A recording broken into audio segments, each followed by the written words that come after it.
Do you see this, people? Do you see the glory of the root vegetable medley? Seriously, root vegetables like sweet potatoes, yams, carrots, potatoes, beets, rutabagas, turnips, everything is in abundance when it's fall, and you just gotta get your hands on them and learn how to cook them, learn how to make the easiest, most simple, tasty grain bowls that are just so good for dinner, so good for meal preps. Everyone loves them, they'll make you feel good, and they're just gosh darn tasty. So the first step to making a autumn glow grain bowl is to pick your grain. So I've got some wild rice here, and I'm gonna show you how easy it is to cook it. Basically, we're gonna be using the pasta cooking method for wild rice. Basically, you just fill up a pot of water like you would if you were gonna cook pasta, and you bring it to a boil, you add in your wild rice, and then you let it cook on like medium-low for about 35 to 55 minutes until it's nice and tender. It's gonna be a little bit chewier than white rice or brown rice, and that's fine because that's just how wild rice is, but it's gonna be so good and so firm once it's done, but still kind of chewy. Now, as you can see here, I have quite the vast cornucopia of root vegetables that I'm dealing with here. Got a big old sweet potato, a couple lovely white potatoes. I've got a handful of small beets. I've got a rutabaga, which is kind of like a cousin of a turnip. It's like a hybrid sort of a potato and a turnip, and they're delicious and highly underrated. They deserve more love and respect. And I've got some carrots. They pretty much all take around the same time to cook, so what I like to do is make sure I peel them all, then I chop them into about the same size cubes, about 1 inch or so, and then I'll show you what I do next to season them.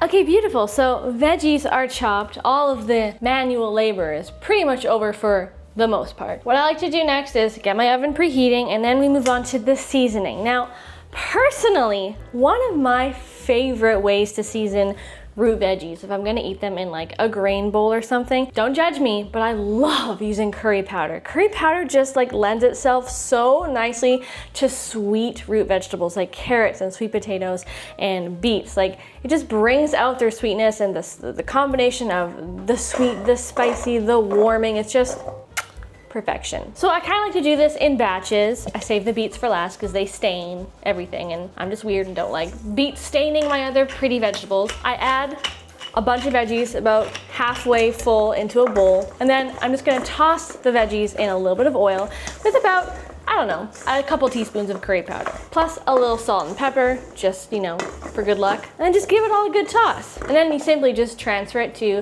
1 to 2 sheet pans, depending on how big your pans are. And then repeat with the beets. You'll notice that I actually chopped the beets up just a touch smaller than the other veggies because beets are pretty hard and dense, and they do take a little bit longer to cook. So I give them a better chance at cooking at about the same time as the rest of the vegetables by making them a bit smaller. Now, you may have noticed that I left about 1/3 of my sheet pan empty, and that's because I'm going to add some protein in the form of tofu. Yes, I always must have some protein in my sheet pan recipes like this. So what I like to do is I simply just tear the tofu into decent sized chunks, kind of like little nuggets, and then I'm just gonna throw these little tofu nuggets in a bowl. And then I'm very simply just going to season the tofu with a little bit of soy sauce, about a tablespoon or 2.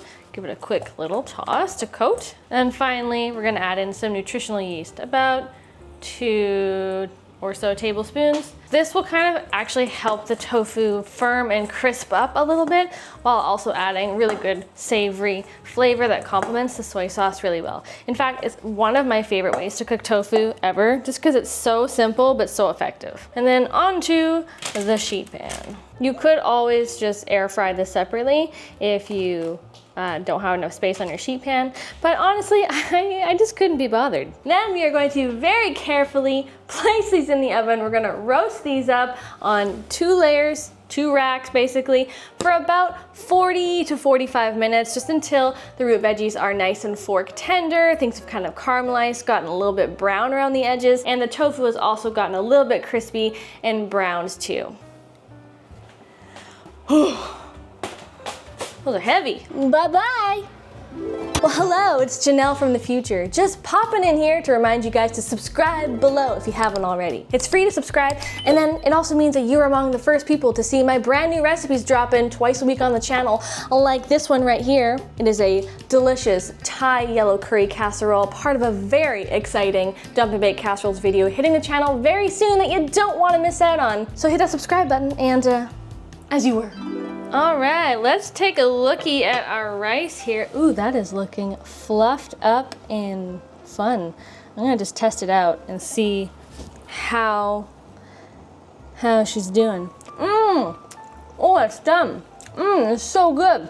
I cooked this in the steamer basket that came with my pot so that I could easily just remove it from the pot, transfer it to a towel briefly. Then I can just go ahead and dump out the rest of the cooking liquid. Put the rice back in the pot, lightly cover with a towel and the lid. And we're just gonna let that chill for a bit. Now, the real star of the bowl is always gotta be the dressing, okay? I don't care what anyone says. If you don't have a good dressing, you don't have a good bowl, okay? I make a variation of this kind of dressing all the time. And it consists mainly with a base of tahini, which is sesame butter, a little bit of maple syrup, something acidic like lemon juice or apple cider vinegar, and to help things emulsify a little bit, I like to add some oil. And to make things a little fall inspired, I think I'm gonna add some cinnamon. So here are the measurement breakdowns. We're gonna do a 1/4 cup of tahini for, the creaminess factor. 2 tablespoons of apple cider vinegar. 2 tablespoons of maple syrup for a little bit of sweetness. You could always use agave or some date syrup if you prefer. About a tablespoon of warm water. A tablespoon of extra virgin olive oil. Some salt and pepper to taste, and a cheeky little 1/2 teaspoon of cinnamon, just for giggles. And then just give it a good stir and see what happens. All right, sneaky little taste test. Oh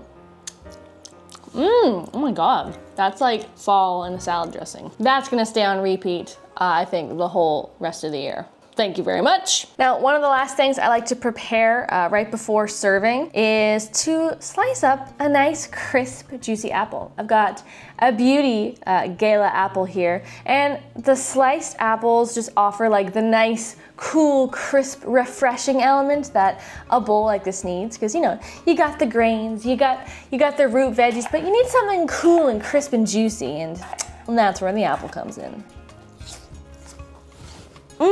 Y'all, look at that beautiful bowl. Like, hello?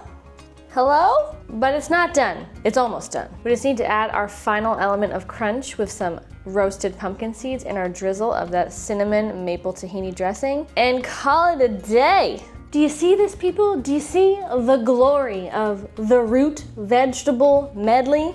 There's just so much going on here, you guys, and there's really not that much effort. And I made so much that I've got meals for tonight, lunch, and maybe even dinner tomorrow. Meal prep.